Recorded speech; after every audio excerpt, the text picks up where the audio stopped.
Hi friends, എല്ലാവർക്കും ഡ്യൂഡീസ് വേൾഡിലേക്ക് സ്വാഗതം. അപ്പോൾ നമ്മൾ ഇന്ന് വന്നിട്ടുള്ളത് ഒരു കുക്കിംഗ് വീഡിയോ ആയിട്ടാണ്. നമ്മുടെ പഴം വെച്ച് ചെയ്തെടുക്കാൻ പറ്റുന്ന ഒരു അപ്പമാണ്. നല്ല സോഫ്റ്റ് ആയിട്ടുള്ള ഒരു അപ്പമാണ്. കുട്ടികൾക്ക് വരെ കൊടുക്കാൻ പറ്റിയ ഒരു അപ്പമാണ്. അപ്പോൾ നമുക്കിനി എന്തായിരുന്നാലും വീഡിയോ കണ്ടിട്ട് തിരിച്ചു വരാം.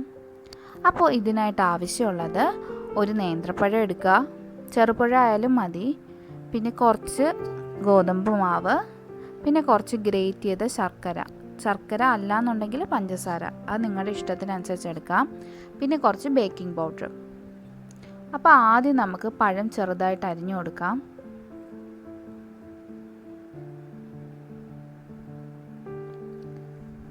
ഇനി നമുക്ക് ഇതിനെ മിക്സിയിലിട്ട് നന്നായിട്ട് അടിച്ച് പേസ്റ്റ് പോലെ ആക്കി എടുക്കാം. അപ്പോൾ ഇതേപോലെയാണ് ആയി വരേണ്ടത്, നല്ല പേസ്റ്റ് പോലെ ആയിട്ട് വരണം. ഇനി നമുക്കിതിലേക്ക് കുറച്ച് ശർക്കര ഇട്ട് കൊടുക്കാം. ശർക്കര അല്ലാന്നുണ്ടെങ്കിൽ പഞ്ചസാര ഇട്ട് കൊടുത്താലും മതിയാവും. നന്നായിട്ട് മിക്സ് ചെയ്തെടുക്കുക. ഇപ്പോൾ നമ്മൾ നന്നായിട്ട് മിക്സ് ചെയ്തെടുത്തിട്ടുണ്ട്. അപ്പോൾ ഇനി ഇതിലേക്ക് നമ്മൾ എടുത്തു വെച്ചിട്ടുള്ള ഗോതമ്പ് മാവ് ചേർത്ത് കൊടുക്കാം. കുറച്ചായിട്ട് ചേർത്ത് മിക്സ് ചെയ്യുന്നതായിരിക്കും നല്ലത്. നമുക്ക് നമ്മുടെ കേക്കിൻ്റെ ബാറ്ററിൻ്റെയൊക്കെ ആ ഒരു കൺസിസ്റ്റൻസിയിൽ വേണം. അപ്പോൾ അതിനാവശ്യമുള്ള ഗോതമ്പ് മാവ് നമുക്കിതിൽ ചേർത്ത് കൊടുക്കാം. നല്ലതുപോലെ മിക്സ് ചെയ്തെടുക്കുക. അതേ നമ്മൾ മിക്സ് ചെയ്തെടുത്തിട്ടുണ്ട്. ഇനി നമുക്ക് ഇതിലേക്ക് 1/2 ടീസ്പൂൺ ബേക്കിംഗ് പൗഡർ ചേർത്ത് കൊടുക്കാം. നല്ലതുപോലെ ഒന്ന് മിക്സ് ചെയ്ത് കൊടുക്കാം. ബേക്കിംഗ് പൗഡർ ചേർക്കാണ്ട് കുറച്ച് നേരം പുറത്ത് വെച്ചിട്ട് ഉണ്ടാക്കിയാലും മതി, പക്ഷേ ഇത്ര പൊങ്ങി വരത്തില്ല, അതേ ഉള്ളൂ. ഇനി നമുക്ക് ഇതിലേക്ക് ഒരു നുള്ള് ഉപ്പ് ചേർത്ത് കൊടുക്കാം. എന്നിട്ട് നല്ലതുപോലെ മിക്സ് ചെയ്തെടുക്കണം. ഇനി നമുക്ക് ഒരു 1/2 ടേബിൾ സ്പൂൺ എസൻസ് ചേർത്ത് കൊടുക്കാം. എന്നിട്ട് നന്നായിട്ട് മിക്സ് ചെയ്യുക. അതിനുശേഷം നമുക്ക് വേവിക്കാനുള്ള പാത്രത്തിലേക്ക് മാറ്റാം.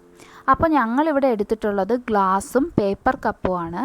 അപ്പോൾ നിങ്ങളുടെ കയ്യിലിപ്പോൾ എന്താണുള്ളത്, കൊച്ചു കിണ്ണമാണുള്ളതെങ്കിൽ ആ കിണ്ണത്തിലെടുത്ത് വേവിക്കാനായിട്ട് വെക്കാം. അപ്പോൾ നമ്മൾ ഈ ഗ്ലാസ്സിലേക്ക് നമ്മൾ ബാറ്റർ ഒഴിച്ചു. അതിനുശേഷം നമുക്കൊന്ന് ടാപ്പ് ചെയ്ത് കൊടുക്കാം നന്നായിട്ട്.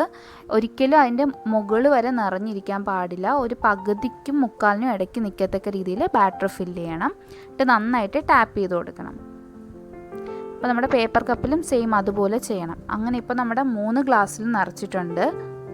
ഇനി നമുക്കിത് വേവിക്കാനായിട്ട് വെക്കാം. അതിനായിട്ട് ഞാൻ നേരത്തെ തന്നെ ഒരു പാത്രത്തിൽ കുറച്ച് വെള്ളം ചൂടാക്കാൻ വെച്ചു. അതിൻ്റെ മുകളിലേക്ക് ഒരു തട്ട് വെച്ച് കൊടുക്കാം. അപ്പോൾ ഇപ്പോൾ ചെറുതായിട്ട് ആവി വന്നിട്ടുണ്ട്. ഇനി നമുക്ക് അതിലേക്ക് ഈ ഗ്ലാസ് ഇറക്കി വെച്ച് കൊടുക്കാം. അപ്പോൾ ചെറുതായിട്ട് ആവി വന്നതിന് ശേഷം വേണം ഈ ഗ്ലാസ് ഇറക്കി വെച്ച് കൊടുക്കാനായിട്ട്. ഇനി ഒരു മൂടി വെച്ച് അടച്ച് ഒരു 10 to 15 മിനിറ്റ് നന്നായിട്ട് വേവിച്ചെടുക്കാം. അപ്പോൾ ഇപ്പോൾ 10 മിനിറ്റ് ആയിട്ടുണ്ട്. നമ്മുടെ കേക്ക് റെഡി ആയിട്ടുണ്ട്.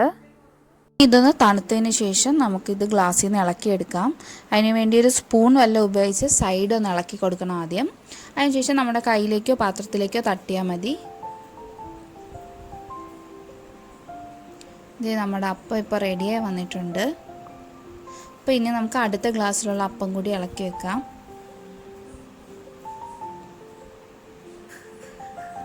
ഇനി നമുക്ക് നമ്മുടെ പേപ്പർ കപ്പിലെ അപ്പം ഇളക്കാം. അതിനുവേണ്ടി പേപ്പർ കപ്പ് ജസ്റ്റ് സൈഡൊന്ന് കീറി എടുത്താൽ മതിയാവും. ആദ്യം സൈഡുകൾ ഒന്ന് ഇളക്കി കൊടുത്തതിന് ശേഷം പിന്നെ ബേസും കൂടെ ഒന്ന് ഇളക്കി കൊടുക്കാം. പിന്നെ ഇതിൽ നിങ്ങൾക്കിപ്പോൾ മുട്ട ഇഷ്ടമാണെന്നുണ്ടെങ്കിൽ മുട്ട ഫസ്റ്റ് നമ്മൾ ഈ പഴം അടിച്ച് വെച്ചതിന് ശേഷം നമുക്ക് അതിലേക്ക് മുട്ട കൂടി ആഡ് ചെയ്ത് കൊടുക്കാം. അപ്പം കുറച്ചും കൂടെ ടേസ്റ്റിയർ ആയിരിക്കും. ഈ പഴങ്ങളൊക്കെ കഴിക്കാത്ത കുഞ്ഞുങ്ങളുണ്ടെങ്കിൽ അവർക്ക് ഇങ്ങനത്തെ അപ്പമൊക്കെ ഉണ്ടാക്കി കൊടുത്ത് നമുക്ക് കഴിപ്പിക്കാനായിട്ട് പറ്റും.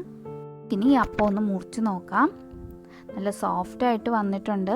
എല്ലാവരും ഒന്ന് വീട്ടിൽ ട്രൈ ചെയ്ത് നോക്കൂ. അപ്പോൾ എൻ്റെ ഈ വീഡിയോ എല്ലാവർക്കും ഇഷ്ടമായെന്ന് വിചാരിക്കുന്നു. ഇഷ്ടമെങ്കിൽ ലൈക്ക് ചെയ്യുക, ഷെയർ ചെയ്യുക, കമൻറ്റ് ചെയ്യുക. സബ്സ്ക്രൈബ് ചെയ്യാത്തവരുണ്ടെങ്കിൽ സബ്സ്ക്രൈബ് ചെയ്യാൻ മറക്കണ്ട. അപ്പോൾ നമുക്കിനി അടുത്തൊരു വീഡിയോ ആയിട്ട് കാണുന്നവരെ ബൈ.